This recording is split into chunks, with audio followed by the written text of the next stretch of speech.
A bullet shatters a glass window in Brooklyn. A man on the sidewalk just stands there. He doesn't run. He doesn't even know he's supposed to, because nobody in 1930 has seen anything like this before. This isn't the first crime in New York. The city already knows crime. It already knows gangs. But this is something bigger. This is a war, not between countries, between criminal empires. And it starts with one quiet betrayal. Joe Masseria has a friend, a loyal one. His name is Reina. But Masseria trusts two other men more, so he makes a call. Reina is killed by his own boss. Masseria thinks it's buried. It isn't. Reina's crew doesn't stay loyal. They walk straight to the enemy, a man named Salvatore Maranzano. He's been waiting for a mistake exactly like this. He sits in a dusty office. He looks at a map of New York.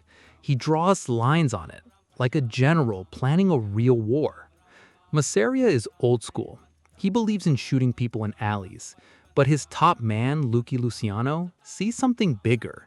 He sees they're losing a war of strategy, not just guns. So Luciano starts making quiet phone calls. He waits. He watches Masseria get weaker, and he starts thinking about switching sides. Nobody has a word for that yet. A war where soldiers swap teams mid-fight. That's never happened before. The city doesn't notice at first. Then a man named Bonventre steps outside his garage. Broad daylight. People are watching. He's shot down right there. Nobody calls it a gang war. That phrase doesn't exist yet. They just think a few guys really hate each other. More bodies turn up. A man walks his dog and finds a corpse in a parked car. Each killing answers the last. The street stops asking, "Why did this happen?" It starts asking, "Who owns this street now?" Whole neighborhoods go silent, not because they love the gangsters, but because talking feels dangerous, and nobody knows the rules. The newspapers get it wrong too. They report each murder alone, small stories, disconnected. They treat it like a strange weather event. Nobody connects the dots. The police are just as lost. Different killings, different files. Same names keep showing up. But their laws only know how to handle one guy punching another guy. That's the strange joke buried inside all of it. The pattern is right there. Nobody has the tools to see it yet.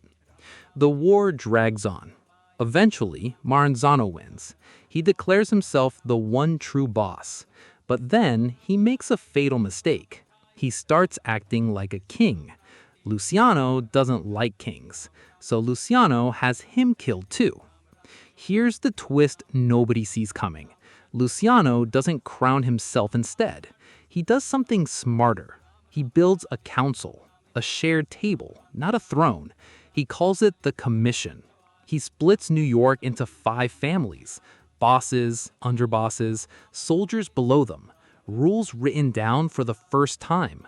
The war doesn't end with a peace treaty. It ends with a corporation. Other cities copy the model. It stops being a New York thing. It becomes the blueprint. Even the FBI struggles to catch up. For decades, the head of the FBI refuses to even say the word mafia out loud, because admitting it exists means admitting the old rules don't work anymore. So the government has to build something new. In 1970, a law is written from scratch just to catch up.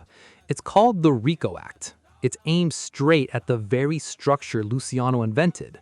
The word we still use for organized crime, family, comes from this exact war, the one that started with a man protecting 2 friends, and a hand of cards nobody finished.